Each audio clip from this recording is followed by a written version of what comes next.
베드로는 예수님에 대해서 위대한 고백을 했지만 예수님께서 예루살렘에 올라가서 종교 지도자들로부터 고난을 당하고 십자가에 달려 돌아가셨다가 3일 만에 부활하신다는 말씀을 하시자 상상도 못할 무례한 행동을 저지릅니다. 그것은 제자들이 예수님이 예루살렘에 올라가시면 이스라엘의 왕이 되시고 로마로부터 정치적인 독립을 얻게 하실 것이고 빵의 문제가 해결되고 제자인 자신들은 부귀영화를 누리게 될 것이라는 희망을 품고 따랐는데 그 꿈이 사라지게 되었기 때문입니다. 그래서 성질 급한 베드로가 예수님을 잡아채며 그런 일이 있어서는 안 된다고 협박하는 해프닝이 일어난 것입니다. 그러자 예수님이 베드로를 사단이라고 하시며 누구든지 나를 따라오려면 자기를 부인하고 자기 십자가를 지고 따르라고 하셨습니다. 이어서 제 목숨을 구원고자 하면 잃을 것이요 이러면 차절이라고 하셨습니다. 자기 목숨을 구원고자 한다는 말은 육신에 대한 애착을 말합니다. 그것은 자기를 부인하는 것에 반대되는 것으로 영원한 생명을 잃어버리는 결과를 가져올 것입니다. 그러나 제 목숨을 잃으면 차절이라고 하셨습니다. 따라서 제자라면 자아를 버리고 자신을 십자가에 못 박고 영원한 생명을 얻는 길을 가야 할 것입니다. 그것은 결국 온 천하냐 자기 목숨이냐 하는 문제가 걸린 싸움입니다. 마태복음 17장 1절로 3절의 말씀입니다. 엿새 후에 예수께서 베드로와 야고보와 그 형제 요한을 데리시고 따로 높은 산에 올라가셨더니 그들 앞에서 변형되사 그 얼굴이 해같이 빛나며 옷이 빛과 같이 휘어졌더라. 그때에 모세와 엘리야가 예수와 더불어 말하는 것이 그들에게 보이거늘. 엿새 후에라는 말은 예수님께 대한 바른 신앙 고백과 그의 고난 예고 및 도래할 심판에 대한 설명이 있은 후에라는 뜻입니다.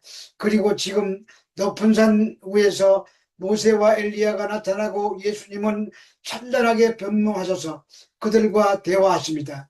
그런데 예수님은 베드로와 야고보와 그 형제 요한만 데리고 산에 올라 이 장면을 보게 하십니다. 이처럼 예수님께서 그들에게 영광스러운 변화를 목격하는 특권을 허락하시는 것은 그들 각자에게 당신의 영광을 세상에 전파할 책무를 맡기시기 위함입니다. 여기서 따로라는 말은 헬라어로 카트 이디안인데 개인적으로라는 뜻으로 그들에 대한 영적인 친밀감을 나타내는 단어입니다.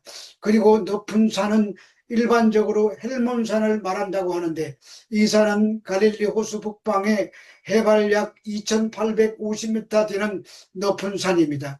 이 산은 요단강을 통하여 이스라엘 지역에 물을 공급해주는 산으로서 이스라엘 백성에게는 시온산으로 불리는 아주 중요한 산이었습니다. 그 산에 오르시자 예수님이 변형되셨습니다. 여기서 변형되사라는 헬라어는 메테모르포테인데 변함을 뜻하는 메타와 형상을 뜻하는 모르테의 합성으로 형상이란 빌립보서 2장 6절에 나오는 본체와 같은 말로 본질적인 형체를 가지신 하나님을 말합니다. 그러므로 이는 예수님의 신성의 본질적 모습을 나타내신 것입니다. 그것이 얼굴이 해같이 빛나며 옷이 빛과 같이 휘어진 모습으로 나타났습니다.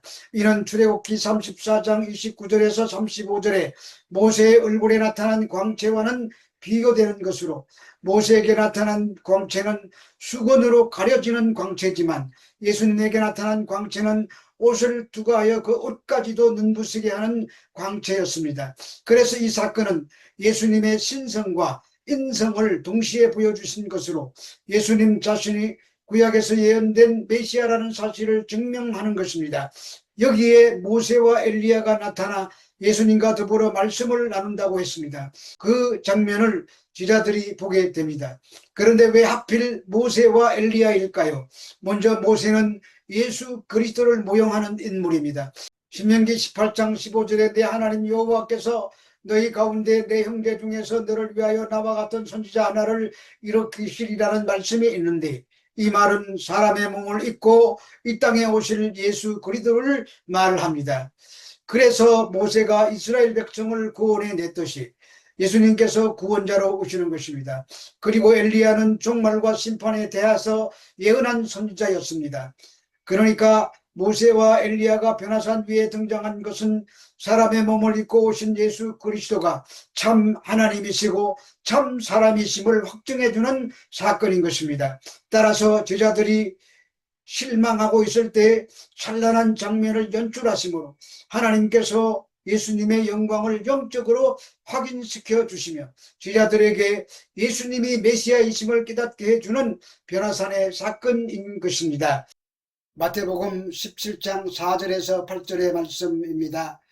베드로가 예수께 여쭈어 이르되 주여 우리가 여기 있는 것이 좋사오니 만일 주께서 원하시면 내가 여기서 초막 셋을 짓되 하나는 주님을 위하여 하나는 모세를 위하여 하나는 엘리야를 위하여 하리이다.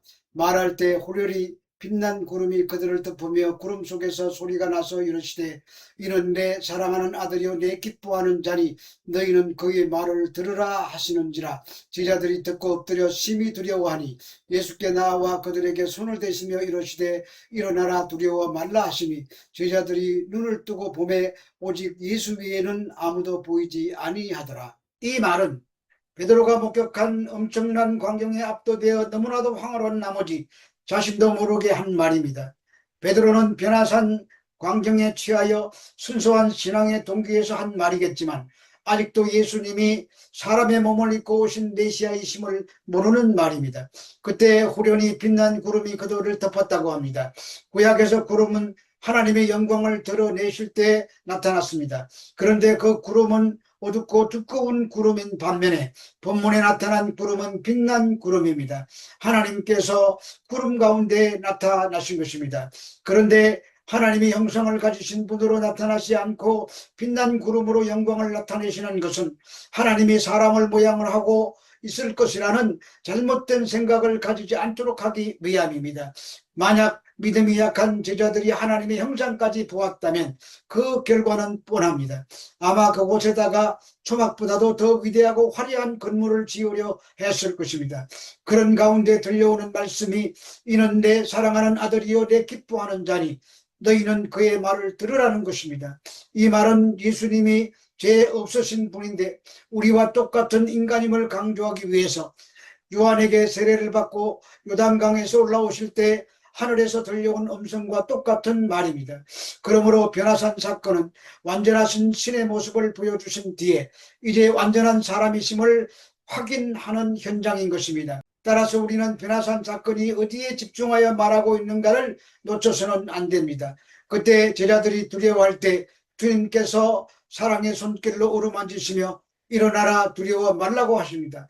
그리고 눈을 떠보니 예수님의 모습만 보였습니다. 다른 것은 보지 말고 사람의 형상을 가졌지만 메시아이신 예수님만 바라보라는 뜻입니다. 마태복음 17장 9절에서 10절의 말씀입니다. 저희가 산에서 내려올 때 예수께서 명하여 이르시되 인자가 죽은 자 가운데서 살아나기 전에는 본 것을 아무에게도 이르지 말라 하시니 제자들이 물어 이르되 그러면 어찌하여 서기관들이 엘리야가 먼저 와야 하나이까. 충격적인 장면도 지나가고 충격적인 은혜의 황홀경도 지나가고 마지막에는 그리스도가 아니라 예수님만 남습니다. 그래서 예수님은 자신을 인자라고 하십니다. 인자라는 말은 하나님의 아들이지만 온전한 사람임을 표현하는 말입니다. 그래서 인자가 죽은 자 가운데서 살아나시기 전에는 본 것을 아무에게도 이르지 말라고 하십니다.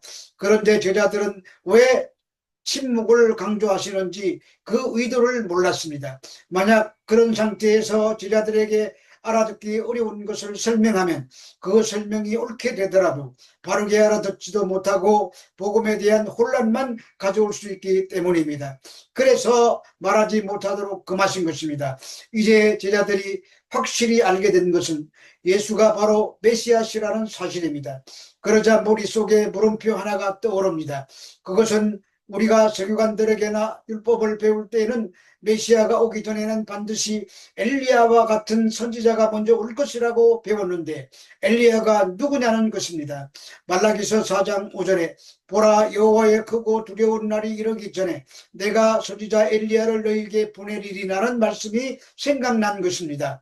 여호와의 크고 두려운 날은 메시아가 심판주로 오시는 날을 말합니다. 이어서 6절을 보면 그가 아버지의 마음을 자녀에게로 돌이키게 하고 자녀들의 마음을 그의 아버지에게로 돌이키게 하리라는, 돌이키지 아니하면 두를 건데 내가 와서 저주로 그 땅을 칠고 하노라 하시란 말씀이 있습니다. 이 말은 메시아가 오시기 전에 엘리야와 같은 선지자가 먼저 와서 마음을 돌이키게 하는 일이 있을 것이라는 말입니다. 그런데 그 엘리야가 누군가 하는 것입니다. 마태복음 17장 11절에서 13절의 말씀입니다. 예수께서 대답하여 이르시되 엘리야가 과연 먼저 와서 모든 일을 회복하리라. 내가 너희에게 말하노니 엘리야가 이미 왔으되 사람들이 알지 못하고 임의로 대우하였도다. 인자도 이와 같이 그들에게 고난을 받으리라 하시니 그제서야 제자들이 예수께서 말씀하신 것이 세례 요한인 줄 깨달으니라. 엘리야가 먼저 와서 모든 일을 회복하리라고 하십니다. 여기에 와서는 헬라어로 에르케타이로 현재형이고 회복하리라는 헬라어로 아포카타스세이는 미래형으로, 세례 요한은 이미 세상 사람이 아니지만 회복하는 일은 지금도 진행되고 있다는 말입니다. 그러므로 세례 요한이 말라기에서 예언된 바로 그 엘리야라는 말입니다. 그러나 영적으로 무지했던 세상 사람들은 세례 요한을 엘리야로 깨닫지 못하였으며 임의로 대우하였다고 합니다. 그 말은 그를 메시아의 선구자로 인정치 않고 오히려 박해하고 끝내 죽음에 이르게 했다는 말입니다. 그것은 세례 요한이 그 맡은 바 소임을 성실히 완수하였기 때문입니다. 그제야 제자들이 예수님께서 말씀하신 것이 세례 요한인 줄 깨달았다고 합니다. 그 요한은 감옥에 가두고 권력자의 생일날 목이 베어서 쟁반에 담대어지는 수모를 당하게 되었습니다. 그리고 나도 그와 같이 고난을 받을 것이라는 말씀을 하십니다. 예수님은 나는 완전한 인간이시지만 죄가 하나도 없다고 하셨습니다. 그래서 죄 없는 완전한 인간으로 와서 고난을 당하고 죽고 부활하여 영광스러움에 이르게 될 것이라는 말씀입니다. 히브리서 4장 15절에 우리에게 있는 대제사장은 우리의 연약함을 동정하지 못하실 이가 아니오 모든 일에 우리와 똑같은 시험을 받으신 이로되 죄는 없으시니라는 말씀이 이를 증명하고 있습니다. 첫째 아담은 시험에 걸려 넘어졌습니다. 그러나 둘째 아담이신 예수 그리스도는 순결하신 온전한 인간으로 오셔서 모든 일에 우리와 똑같이 시험을 받으셨습니다. 그래서 이어지는 말씀을 보면 그러므로 우리는 긍휼하심을 받고 때를 따라 돕는 은혜를 얻기 위하여 은혜의 보좌 앞에 담대히 나아갈 것이라고 하십니다. 마지막 아담으로 우리 모두를 묶어서 십자가 위에서 대속의 죽음을 죽으시고 사흘 만에 부활하셔서 성천하시어 하늘 보좌 우편에 앉으셨습니다. 그리고 그 왕권을 가지고 다시 오시겠다는 것입니다. 사랑하는 성도 여러분, 예수님은 완전한 신성을 가지신 하나님의 본체시고 완전한 인간으로 오셔서 죄 없는 몸으로 첫째 아담의 후손들인 우리들을 위하여 속죄 제물이 되셔서 하늘로 통하는 길을 열어 놓으셨습니다. 그 놀라운 사실을 믿고 또 한 주간도 믿음으로 감사하며 승리하는 모두가 되시기를 우리 주 예수 그리스도 이름으로 축원합니다.